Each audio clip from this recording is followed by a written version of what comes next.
বাংলা গানের এক বিস্ময়কর প্রতিভা, এক অম্লান নাম নীলুফার ইয়াসমিন। প্রাণের আবেগ আর সুরের সৌকর্যে বাংলা গান যার কণ্ঠে পেত এক সুবর্ণ দীপ্তি, তিনি শিল্পী নীলুফার ইয়াসমিন। সাধনা, নিষ্ঠা আর প্রাণময় আচরণে তার যে ব্যক্তিত্ব, তা আজও দৃষ্টান্ত হয়ে আছে। এই অকাল প্রয়াত শিল্পী শ্রদ্ধায় আমাদের এই আয়োজন সুরের স্বজন। চলে গেছে বলে, সে চলে গেছে বলে, কি গো স্মৃতি হায় যায় ভোলা, তার স্মৃতি হায় যায় ভোলা, সে চলে গেছে বলে। আজও মনে হলে তার কথা, আজও মনে হলে তার কথা, মরমে সে মর দেয় দোলায়, আজও মরমে সে মর দেয় দোলা, সে চলে গেছে বলে।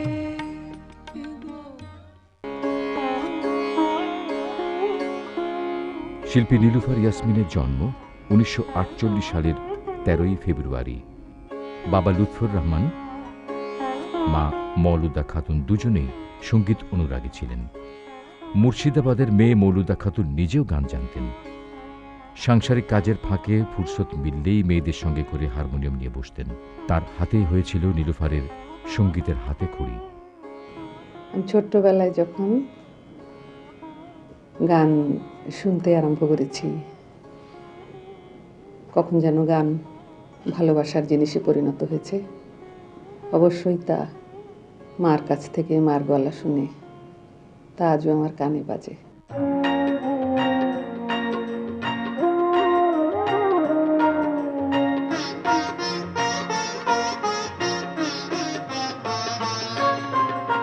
পথে যখনই যাবে, বারেক দাঁড়ায় ফুল বনে, শুধু দুহাত ভরিয়া দেব ফুল, দেব ফুল, দেব ফুল, তার বিনিময়ে কভু চাহিব না কিছু এ জীবনে, নত আঁখি রহিবে ব্যাকুল, শুধু দুহাত ভরিয়া দেব ফুল, দেব ফুল, দেব ফুল। 5 বোনের মাঝে নীলুফার ছিলেন চতুর্থ। সেজ বোন নাজমা ইয়াসমিন ছাড়া নীলুফারের বাকি 3 বোন ফরিদা ইয়াসমিন, ফৌজিয়া ইয়াসমিন ও সর্বকনিষ্ঠ বোন সাবিনা ইয়াসমিন সকলেই গান শিখতেন। আমরা 5 বোন, আমাদের তো কোনো ভাই নাই। আর আমার মনে হয় আমরা সবাই একই জেন্ডারের হওয়ার জন্য বাড়িতে বন্ধু ভাবটা খুব বেশি ছিল, মেলামেশাটা খুব ফ্রি অ্যান্ড ফ্র্যাঙ্ক ছিল। আর নীলুফারকে আমরা নীলা বলে ডাকি, ওর ডাকনাম নীলা। ও আমার পরে, কিন্তু আমার থেকে অনেক ছোট, আমার থেকে 5 বছরের ছোট, এবং ওর র্যাঙ্ক হলো চতুর্থ বোন। আর ছোটোবেলায় এমনি শান্ত ছিল, লক্ষ্মী গোছের ছিল, তবে যথেষ্ট বুদ্ধিমতী, এবং ওর চঞ্চলতাটা বাইরে বোঝা না গেলেও আসলে মনের মধ্যে যথেষ্ট ছোটোবেলায় ও তারপরে সাবিনা মিলে দুষ্টু বুদ্ধি করতো, সেই বুদ্ধিটা ছিল, এবং চঞ্চলতা কিছুটা ছিল ভেতরে ভেতরে, সেটা বোঝা যেত নানান রকম কাজের মধ্যে দিয়ে। যেমন কাজের সময় ওস্তাদজি এলেন, বন্ধুর বাড়ি পেছনে দরজা দিয়ে পালিয়ে গেল। একবার আমার আব্বার কাছে গোমেজ সাহেব আসার পরে ওকে বাড়িতে পাওয়া যাচ্ছে না বলে আব্বা পাড়াতে গিয়ে ওকে সব 3-4 বন্ধুর বাড়িতে গিয়ে একটা বাড়ি থেকে পেয়ে ধরে এনে তারপরে পিঠে 2-1টা লাগিয়ে দিয়ে তারপরে বসিয়ে দিয়েছিলেন গান শেখাতে। সেই মেয়ে ভবিষ্যতে নীলুফার ইয়াসমিন হবে, তখন আমি অন্তত বুঝিনি। পারিবারিক এক সঙ্গীত আবহের মধ্যে দিয়ে শিল্পী নীলুফারের বেড়ে ওঠা। যদিও শৈশবের এই চঞ্চল মেয়েটিকে দেখে অনেকেই ঠাওর করতে পারেননি যে এই মেয়েই একদিন হবে বাংলা গানের সেই অনন্য শিল্পী নীলুফার ইয়াসমিন। কোনো এক সময় নারায়ণগঞ্জে ছিলাম, তো তখন ওই মিলে, আব্বা মিলে চাকরি করতেন, চিত্তরঞ্জন কটন মিলে। ওখানে বেশ ফাংশন হতো মাঝে মাঝে। তো ওখানকার একটা ফাংশনে ও মাত্র 6 বছর বয়সে নিজে হারমোনিয়াম বাজিয়ে একটা গান গেয়েছিল। গানটা ছিল আমি ভয় করব না, ভয় করব না, রবীন্দ্রসঙ্গীত। গেয়ে একদম সবাইকে মাত করে দিয়েছিল, মানুষ অবাক হয়ে গেছিল যে এতটুকু মেয়ে সে হারমোনিয়াম, মানে ওটা ধরাই তো খুব কঠিন ছিল ওর জন্য। সে উঁচু হয়ে এইভাবে গিয়ে নিয়ে বাজিয়ে পুরো গানটা গেয়ে উঠে এলো।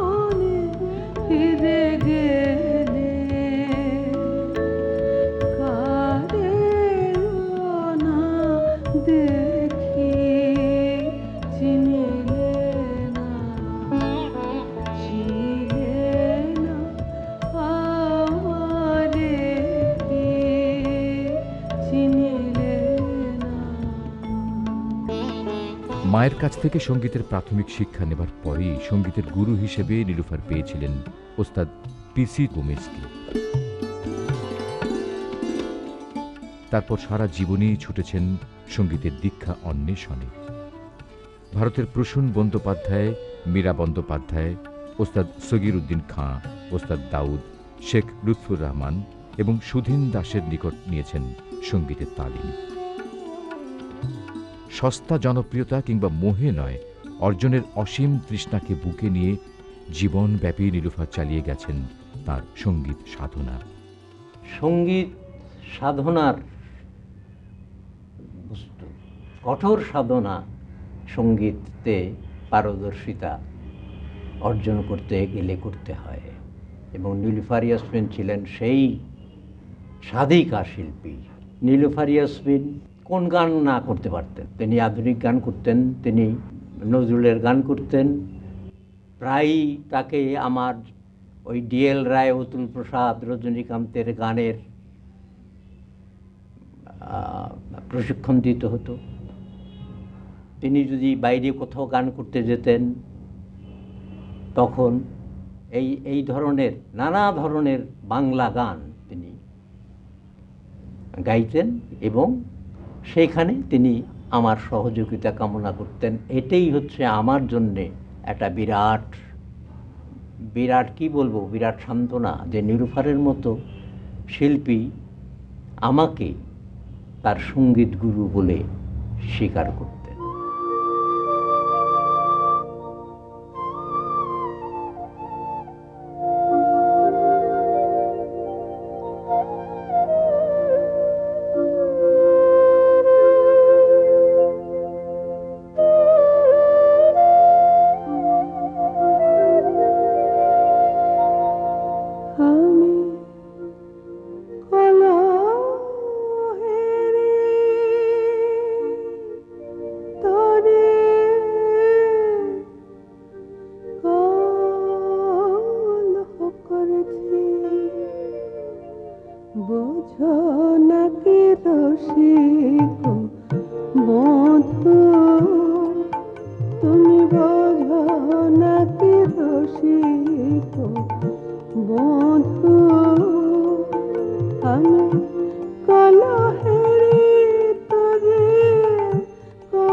নীলুফার ইয়াসমিন 1963 সালে ম্যাট্রিক ও 1965-তে ইন্টারমিডিয়েট পাশ করেন।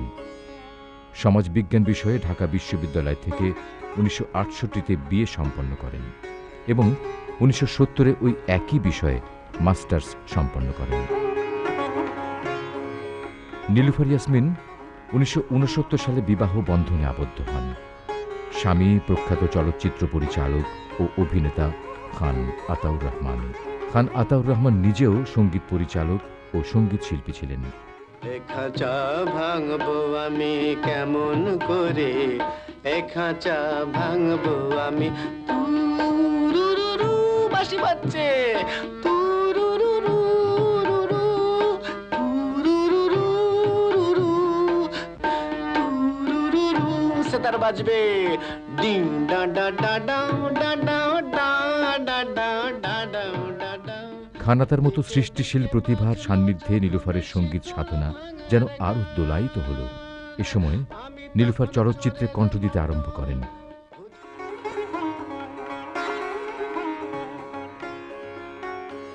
শুভদা, অরুণ বরুণ কিরণমালা, জোয়ার ভাটা, আবার তোরা মানুষ হ, সুজন সখী, যে আগুনে পুড়ি, জল ছবি, জীবন তৃষ্ণা ছবিতে তিনি প্লেব্যাক করেন।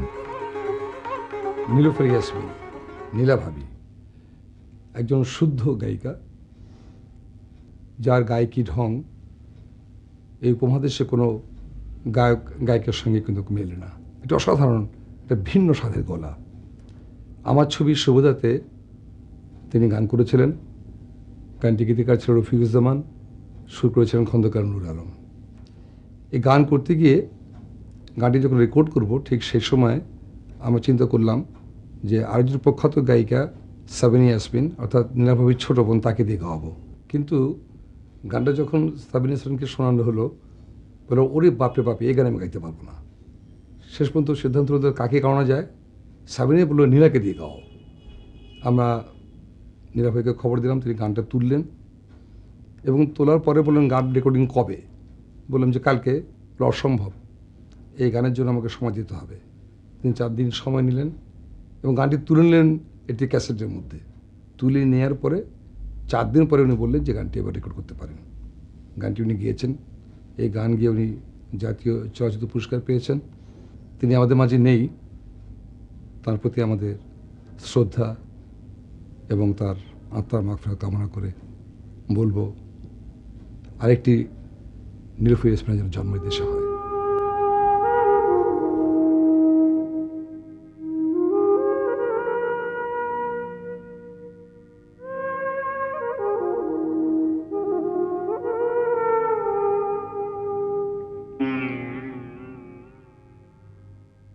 এত সুখ সইব কেমন করে,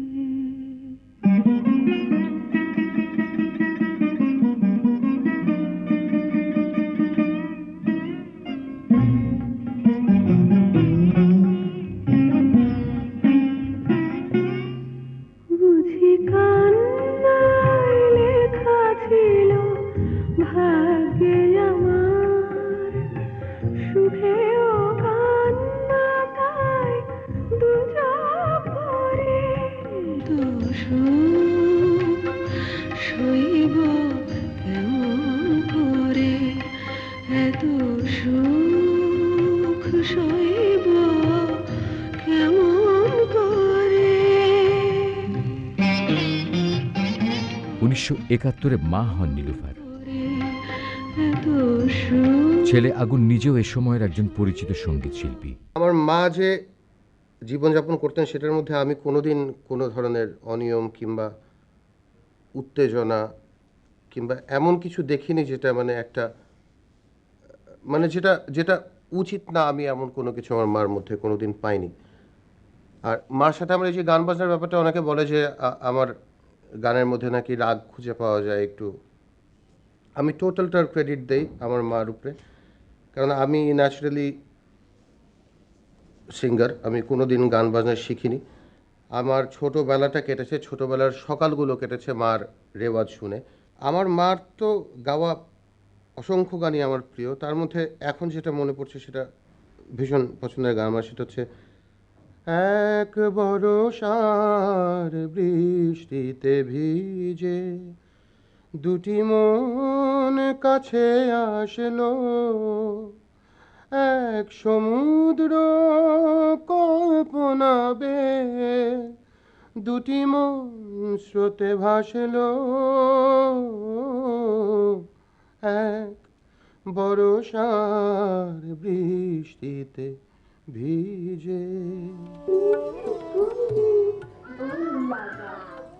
নোঙ্গল ছালিয়া দিলে বাদাম মুলাইয়া দে, নোঙ্গল ছালিয়া দিলে বাদাম মুলাইয়া দে, বাদাম। সুর ছিল তার জীবন জুড়ে, আর সেই সুরেও আছে বৈচিত্র্য, দুঃখ, কান্না, আনন্দ, উল্লাস, প্রেম।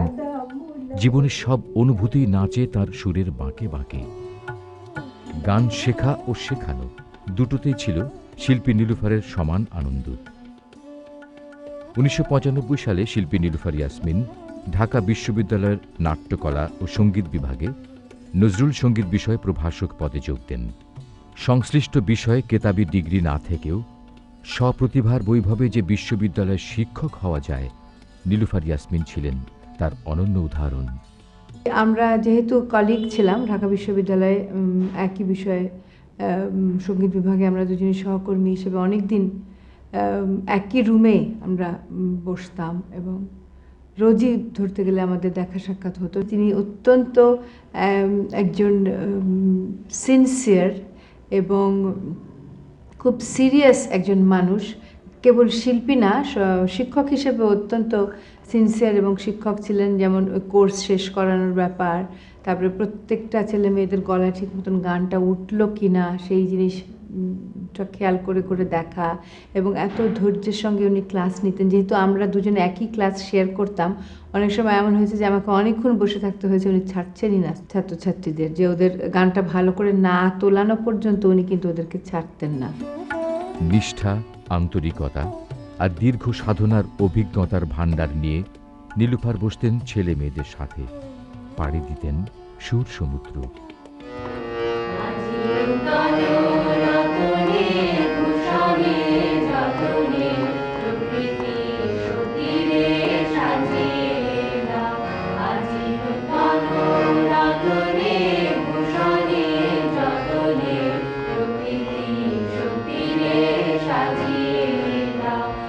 সাগরে ভুবনে আকাশে পবনে নূতন কিরণ ছড়িয়ে দাও, আজি সাগরে ভুবনে আকাশে পবনে নূতন কিরণ ছড়িয়ে দাও, আজি নূতন রতনে ভূষণে যতনে প্রকৃতি সতীরে।